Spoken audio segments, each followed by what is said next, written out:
Hello and welcome to Chapter 14 on distracted driving. Now this one is going to kind of be a supplemental chapter just to kind of give some information on distracted driving. I always think this is an important chapter to know. Might not be necessary for a positive outcome in the test you're going to take to obtain your temporary instructional permit, but I do think it's good information. So I'm offering this chapter for you to review. As we've done in all of our other units, we're still going to take the pre-chapter quiz, which you will put in a final email and return with the information. The three categories of distraction include visual, manual, and A, complex, B, compound, C, multiple, or D, mental. Number 2, what should you do to prevent distractions by eating, personal grooming, and setting auto preferences? A, take care of it before you start driving. B, only perform these tasks while at a stoplight. C, perform these tasks in low-speed residential areas. Or D, have your passenger hold the wheel for you. Number 3, texting drivers are up to blank times more likely to be involved in a crash overall. A is 5, B is 8, C is 12, or D is 20. Number 4, your cell phone should be put on blank before you start driving. A, vibrate, B, low volume, C, do not disturb or driving mode, or D, the dashboard. And the last chapter pre-quiz, fun number 5, if you text and drive, you are blank times more likely to veer off the road and crash. A is 3, B is 10, C is 15, D is 20. So here we're going to look at it in introduction, the effects of distractions, types of distractions. Again, we're going to skip the driver's ed scenarios, preventing and managing distractions, distracted driving and other road users. We'll check out retrieval practice, but that's more likely something we'll move past. And then we'll look at a couple of snap drive pictures that we've looked at before. We're going to start with the introduction and scroll along. How does the READ, the road acronym, relate to distracted driving? Well, the E stands for eyes up, brain on, and we remember that from our units in previous. Distractions can take your eyes and brain off the road, and we know we need those to effectively drive on the road. So here they're showing us, do you think the problem of distracted driving is getting better, the same as it has been, or getting worse? I'm going to agree with a statement to say that most drivers believe it's getting worse. Each year, the AAA Foundation for Traffic Safety conducts a Traffic Safety Culture Index survey. It obtains public opinion on a variety of driving safety topics such as drowsy driving, drivers using alcohol and other drugs, aggressive driving. The foundation found that 88% of drivers surveyed believe that distracted driving is getting worse. That's almost 9 out of every 10 drivers believe that distraction is a large problem. And I kind of agree with them. I kind of challenge you while you're out driving with parents or family and you're riding as a passenger, take a look at the car next to you and see, are they texting and driving? Are they eating and driving? Are they doing something other than 2 hands on the steering wheel and focused ahead? And just notice that if that person doesn't have 2 hands on the steering wheel and focused ahead or maybe glancing side to side, that likely they're distracted and potentially could be an increased risk for a crash. Drivers age 16 to 19, 3 out of 4 rear end crashes. And I'm going to click out of this. And 9 out of 10 run off the road crashes. So compared to other age drivers, how big an issue is distracted driving among young drivers? It's a bigger problem among young drivers. In its video study of drivers, excuse me, I'm trying to get my slide to move down here, age 16 to 19, the AAA Foundation for Traffic Safety found that drivers were distracted leading up to 3 out of 4 rear end crashes, as we see in this slide, and 9 out of 10 off the road crashes. That's a lot of crashes. 6 out of 10 teen crashes involve driver distraction. New young drivers are highly vulnerable when attempting to do other things while driving, and their crash rates clearly show this. And we're going to move here to the BAM cam. So here, this individual, I think we've seen this video before, but I'll play it again just so we can see what's happening here. Oops, I apologize. I went past it. No, I guess it's not going to play. But if we remember from a unit previous, this young girl, she's actually looking down, and I believe she was texting and in a unit that we worked with earlier. So you can see she's clearly not paying attention to the road. This is a busy road where potentially we could have deer jumping out, other vehicles, pedestrians. There's a lot of opportunity here. And you can see she's clearly not paying attention to everything over here on the right. So distracted driving is, it's tough. It's a rough thing. And we want to make sure that we're explaining to you that we need to pay attention when we're behind the wheel. So we're going to look next at the effects of distracted driving. There could be 5 things that could be distracting to a driver. So let's kind of check out and see what that is. So we're going to look at perceive. I think this here is actually going to be an activity that we're going to kind of skip. So I'm going to go back here. So the answers for 5 things that could be distracting, and I apologize, I thought that slide gave us a little better picture on what I was going to talk about here, but it does not. So we came back. The possible answers of the 5 things that could distract a driver are cell phones, passengers, music, other drivers, objects on the side of the road, and even navigation. So when you're getting out and preparing to drive, once you've earned that temporary instructional permit, I actually challenge the person who's training you, if it's not myself, when you get your skills and you prepare and get ready to drive, and just about when you're ready to take the test and drive independently, have you navigate to a special location. That means you're going to find the road signs. You're going to figure out what intersection to turn at. They're going to find that navigation alone in itself is a distracted point, and we need to navigate to get to grocery stores, activities, the movies, the mall, something like that. So along with the things we normally naturally understand as cell phones and passengers and music and other drivers, navigation is another big one. So I challenge you when you're out driving with whomever is training with you to work on navigating to locations to see, can you drive and look for signs? Can you drive and prepare for turns and get all of that in? So here's a video here that we're going to play.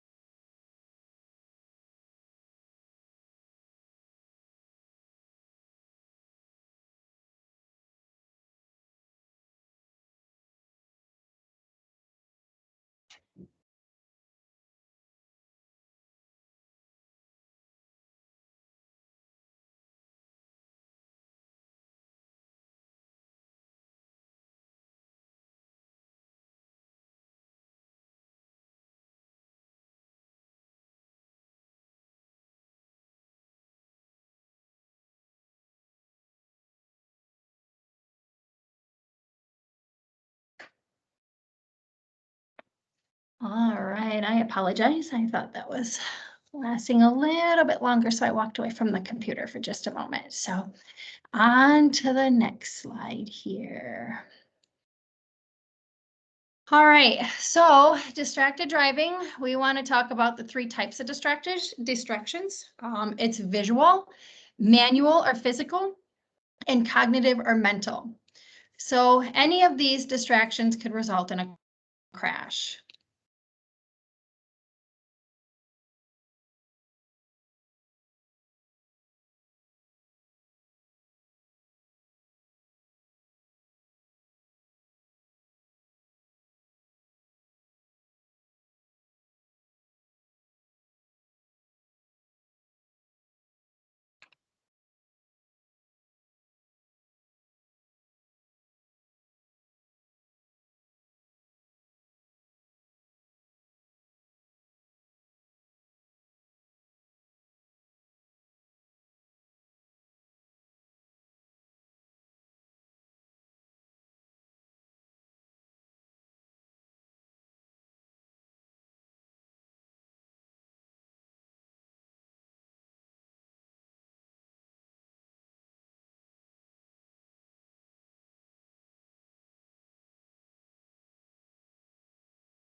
Okay, that was a very good video as well. So we're gonna continue on and look here. You can see these individuals are focused on the road. They are asking here about attending a research project, but I wanted to take just a moment to show you, you have two kind of really neat things going on here. One, the person is focused on the road, and two, so is the passenger.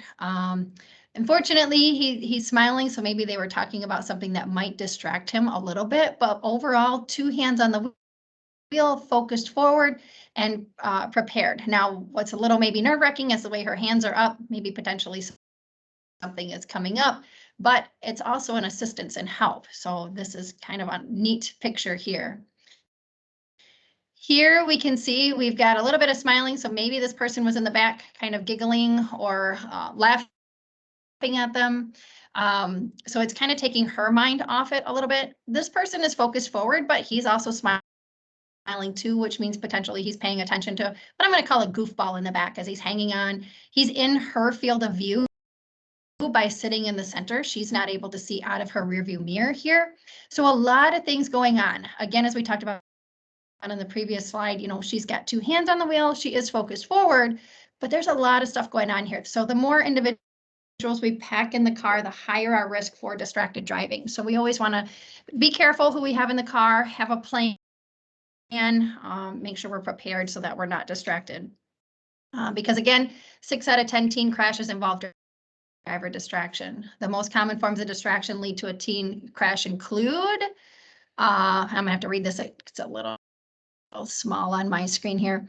In 15% of all distracted driving crashes, the driver was interacting with one or more passengers. That's 15 out of every 100 crashes out there.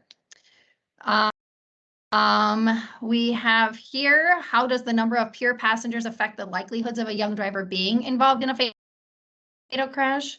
For each passenger under the age of 21, the risk of a fatal collision increases dramatically. Even with just one teen passenger on board, the likelihood of experiencing a fatal crash increases by 44%. This risk doubles with 2 teen passengers. This risk is 4 times higher with 3 or more teen passengers in the vehicle. These are all fatal collisions and at least one person is killed. So that's big information. Why would a young driver's crash risk be lower with an adult in the vehicle? Young drivers are less likely to engage in distracted driving or other dangerous activities such as speeding, tailgating, or just conversation, loud radio, different things. As an older adult tends to focus more on the road and know all the possibilities that can happen that young individuals haven't quite figured out yet. So here, this is awful. Not only do we have the girl only holding on by one hand, she's totally not looking out here in the front or the left or the right. They're giggling together, they're laughing, and of course they're on a cell phone. Just so many bad things going on there. Whether she's sitting at an intersection waiting. Now, potentially the only way this picture could look positive is if they were sitting in a parking lot. Otherwise, if you are on the roadway and you are engaging in something of this sort, this is a bad deal. I'm going to scroll down a little bit here. Okay, this is another thing. Now, she does have her eyes on the road. However, her focus is actually back here.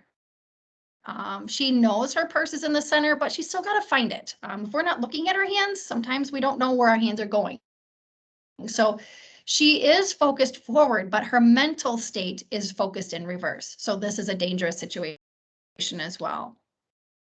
Now, this is just terrible. First of all, reading a map while driving is awful, but also look how small it is. So he's really content in looking at it. He's trying to figure out where to go. So not only does he have a mental distraction of where do I need to go? What turn do I need to make? He's got the visual distraction where he's not even looking out the windshield, not to mention we don't even have 2 hands on the wheel.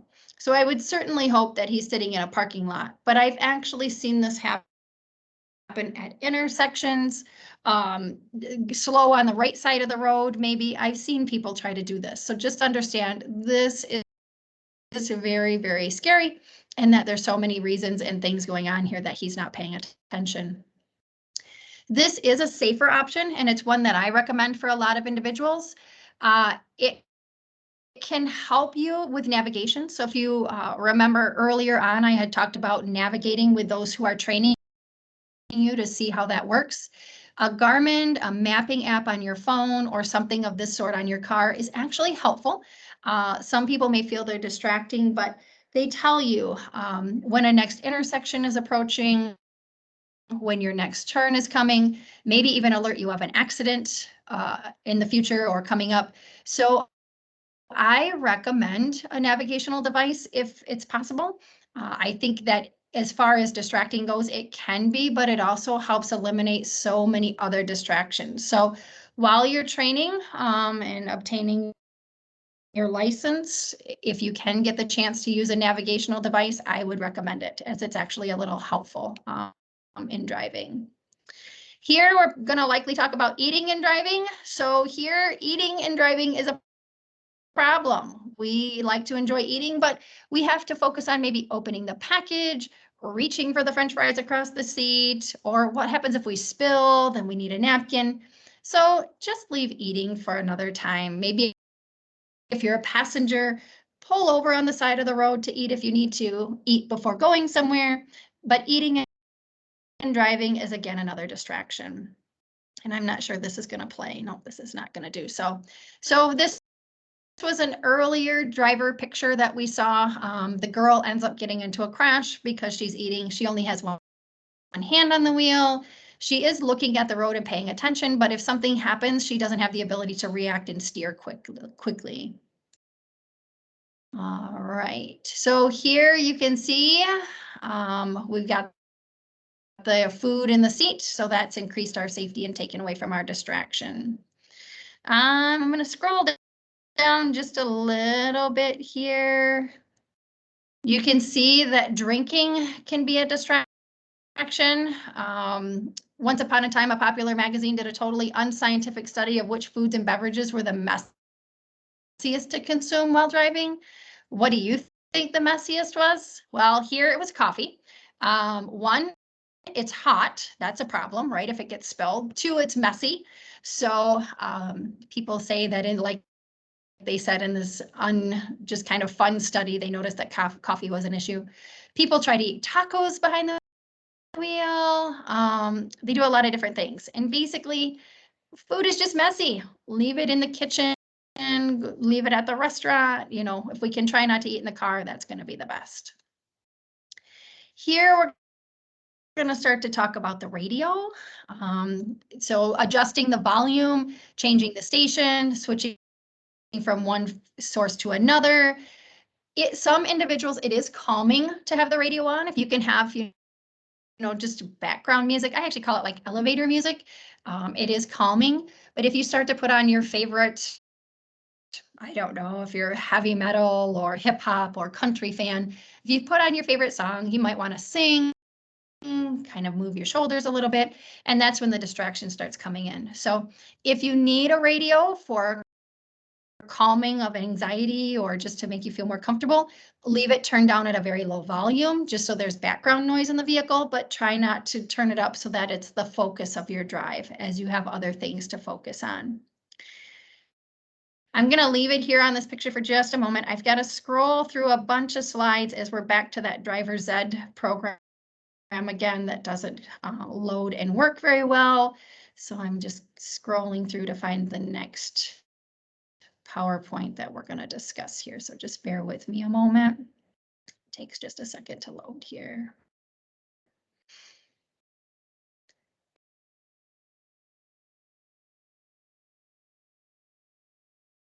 And still loading. They had quite a few of these driver's ed pictures here on this unit.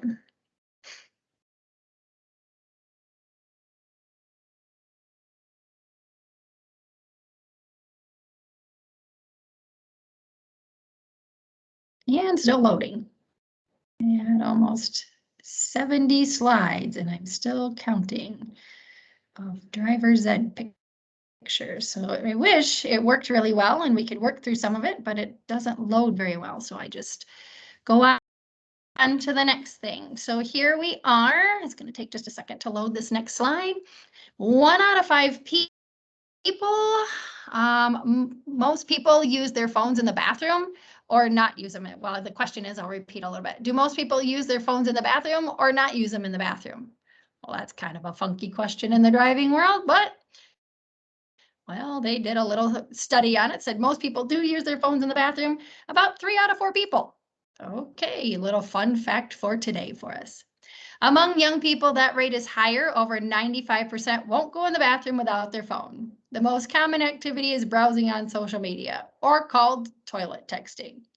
Well, that was just terrible information, wasn't it? But it does have a point. So we'll move forward to say that if people are that in tune to their phone to bring it into the restroom, we can kind of imagine it's also going to follow us here as well. So you can see this individual, people also, as I said, bring it in here. So she is driving one-handed, she's smiling, she's laughing. Now, a lot of times they pick on in the driving world texting and driving and say that that's terrible, but then they caveat off it a little bit to say, well, you can talk on the cell phone and that'll be okay. Unfortunately, you can see this girl here. If she is smiling and laughing at something that's being discussed on the phone, how is she really focusing on driving? As we know that it takes quite a bit to get the information from the left and the right and the steering wheel and the braking and all of this stuff that goes with it. If she's communicating on the phone, she's likely not focusing as well as she could be on driving. And with a little less experience as a new driver, that also adds to difficulty with maintaining safety on the road. You can see here, he is completely not even looking at the roadway. And he is just dialing his phone.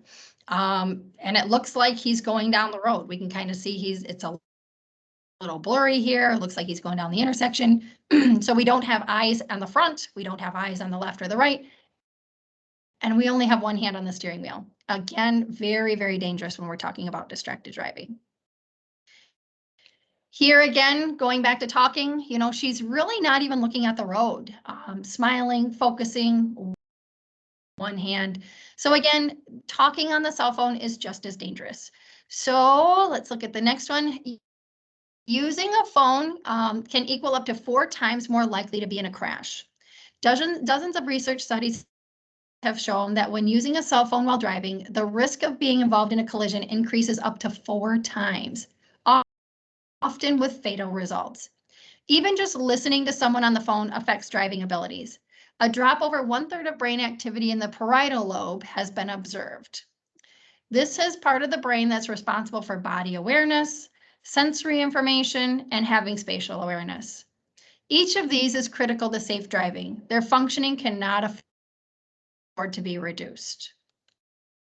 Looking away 4 of the last 6 seconds before the crash. The video-based study of teen drive crashes has shown how phone greatly impairs the driver. The driver's operator looking at their cell phones looked away from the forward roadway a great deal. They spent an average of 4 seconds out of the 6 final seconds before a crash looking away. In the rear end crashes, over half the drivers involved exhibited no reaction at all. They did not apply the brakes. They did not attempt to steer left or right. They completely missed that the car was there. Handheld versus hand-free. True or false? Compared to handheld phones, hands-free systems reduce the risk by 30% or more. Well, let's see what the answer is. False. Hands-free system may seem less distracting, but research indicates they're equally as risky. So hands-free is not risk-free. It's the conversation, as I said in the previous slides, that causes the impairment rather than the mode used. Studies show that drivers using a hands-free device had a reaction time of 40% slower than drivers who were not distracted. Both methods of cell phones divert a driver's attention away from driving safely. Bottom line, as we said, hands-free is not risk-free. Yeah, we got a quick video here.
Okay, that's some good statistics. We're going to go right into another video here. It'll take just a moment to load. Again, distracted driving, we can kind of get a lot out of it. And I think these videos are very beneficial. So here's another one.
Okay, that was a very good video.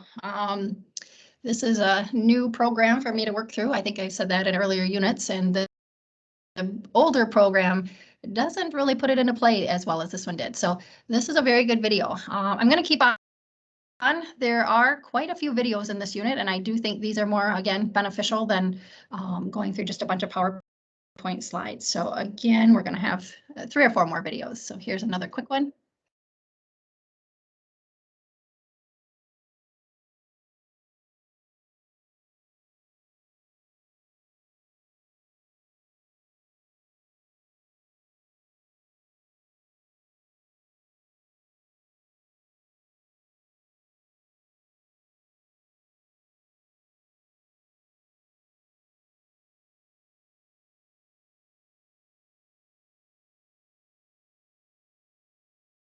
And again, another good video. I really think that one's true to form too. How he was moving along in the lane, I've seen a lot of people do that. So these are not really just fictitious videos. They are true. I've seen things out there. So this one could be very believable. We'll look at another video here.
Okay.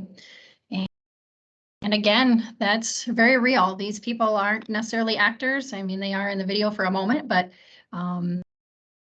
as a former emergency EMT that worked on a truck, I have seen these things happen. And people have told me, I just sent a text or I received a text and then they're in an accident. So I'm not just playing these just, for fun today. They can happen. So again, while we're talking about distracted driving. Some vehicles are now equipped with activated voice controls, and these things can be just as problematic. You still have to command the car to take the call, to change the radio station, to send text messages, to have text messages. It's kind of like working a mini office while you're driving down the road. It's not good. We don't want to do it. It still takes your mind away. We know the brain can't handle the texting and the driving piece.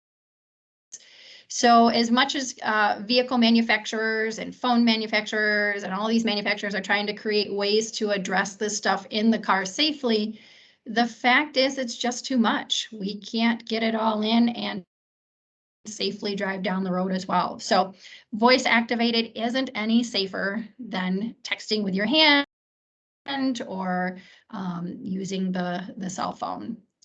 So here we're going to have another video.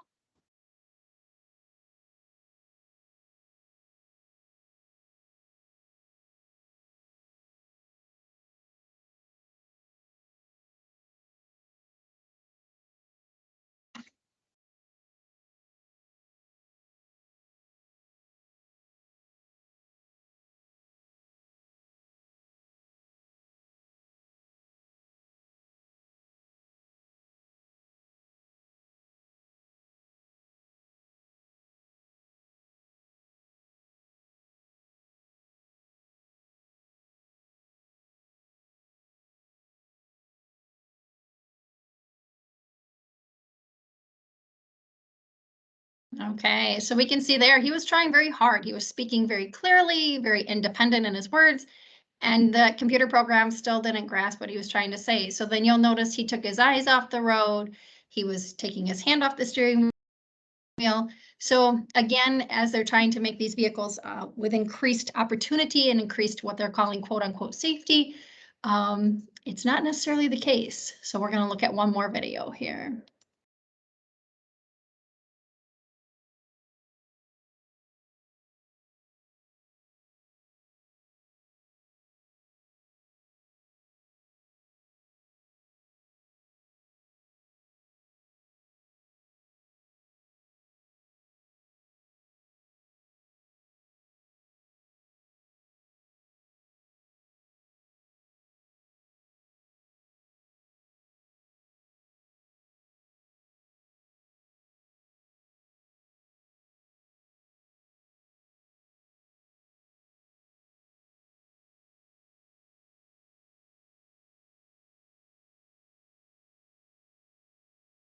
Okay. So as we can see, it's still fighting, still not taking her information correctly. And so she's distracted in what she's doing. So again, just another view of how cars are trying to become safer, but that it's still distracted, no matter how you look at it. We're going to just kind of read through this one a second. Mental distractions can linger as long as 27 seconds after making a call, sending a text, changing the music, or using a voice command. Drivers going 25 miles per hour would travel 988 feet while distracted. That's the same distance as 3 Big Bens, the big clock we know that's in London, 3 Statues of Liberty that we know about, 3 Capitol buildings, 3.5, excuse me, stacked on top of each other. And the final one is going to be 5 towers of leaning Pisa, I should say that correctly, I apologize, or almost 8 space shuttles. That's almost 1,000 feet. And if that's difficult to communicate or kind of process, imagine it would be the length of a football field. All right, roughly close to that. So that's quite a distance that we would have an issue with.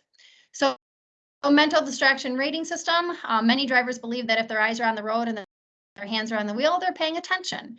But research shows that there's hidden dangers when using phones and in-vehicle technology. Mental distractions can last way longer than you think and could lead to a dangerous crash. So as we can see here, even with your eyes on the road and with your hands on the wheel, mental distractions dangerously affect drivers behind the wheel. So a mild danger is listening to the radio or an audiobook.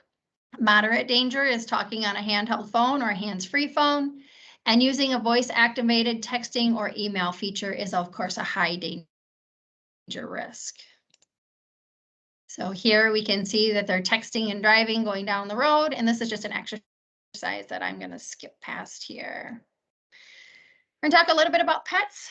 Some individuals do have their pets, so we want to make sure that they're contained. You can see this puppy dog has its safety belt on. It's not able to jump around the vehicle, and so it's got the increased safety.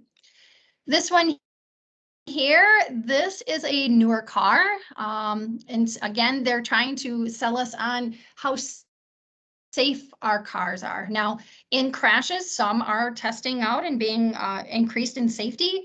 However, this is a problem. Look at all of these buttons that can work your car and make it go. There are, it's going to light up here, 45 buttons and knobs that can control the interior of your car to increase your comfort, move your radio, do what we need to do.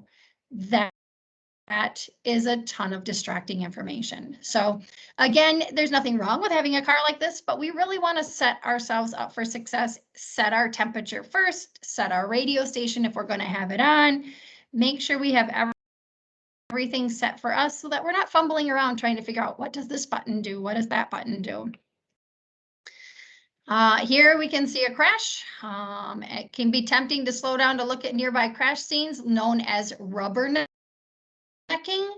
This can easily cause additional crashes and should be avoided to reduce an increased crash risk and traffic congestion. So here we're going to talk about how to prevent and manage distractions.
Okay, another good video.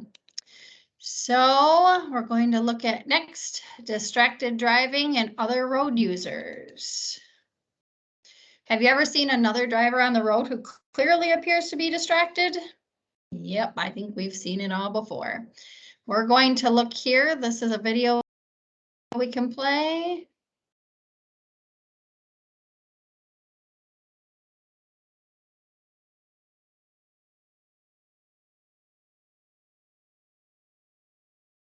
All right, we'll play it one more time. She's looking away. She's doing, I don't know what she's doing in the seat there, but she's really not focusing on.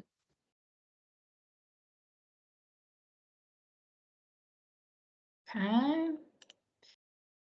Here, we're gonna play this one. Again, we're coming back. We've seen this picture before. So this young lady is looking down. She's not focusing. And of the two options she had, she hits the tree. Here's looking away for 3 seconds. Looking down at a paper or something.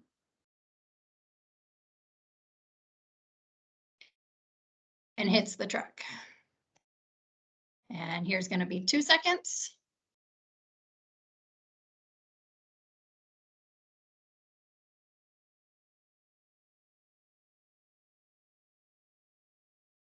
Okay. And here's one just 1 second away.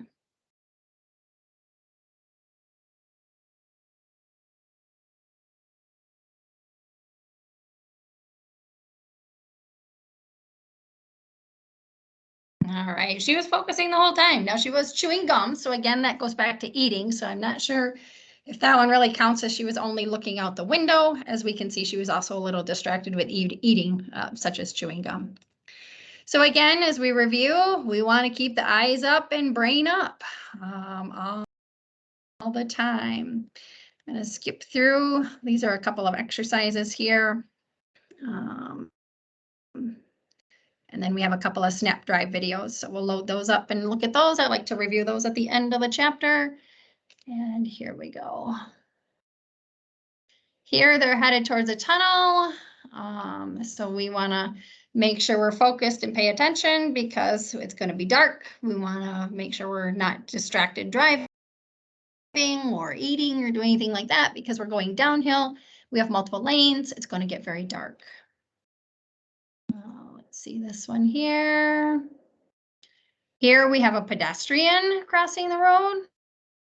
Okay, very big deal. Red lights. So again, as we saw, looking down for a couple of seconds, maybe we missed the pedestrian. They shouldn't have been walking, but that doesn't always stop them. Maybe they're in a hurry to get to class or something like that, as I think we can see he's got a backpack on. I'll pick another one here. This guy's totally not paying attention. And what is he doing that's bad? Looks like he's smoking by the gas pumps. Oh my goodness. There's lots of signs that say don't smoking. Fortunately, he's got earbuds on, he's smoking, he's doing his own thing. So he's increased risk for safety there. So what's going on here? We want to focus, make sure we're not distracted in this situation. Our lane is going away, so we're going to have to merge lanes. We got traffic coming in from behind us, from in front of us, and so we want to make sure we focus and pay attention. All right, that is the end of chapter 14 on distracted driving. There will be questions that come out after this chapter for you to answer and respond to by email. So that is it for the end of chapter 14.